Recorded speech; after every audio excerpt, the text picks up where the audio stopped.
minimalism? Well, I think this kind of means something different to different people, but to me it just means only keeping the things in your house that you use on a regular basis.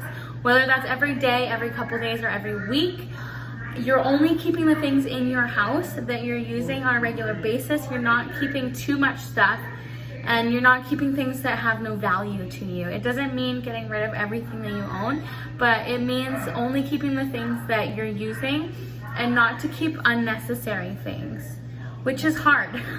It's really hard sometimes because we do hold value onto things that, you know, really don't have a purpose other than they mean something to us.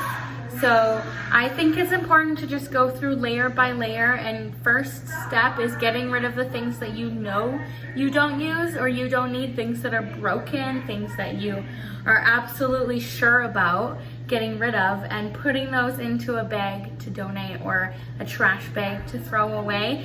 Just having those two things, either a trash bag or a donation bag, and go through your house.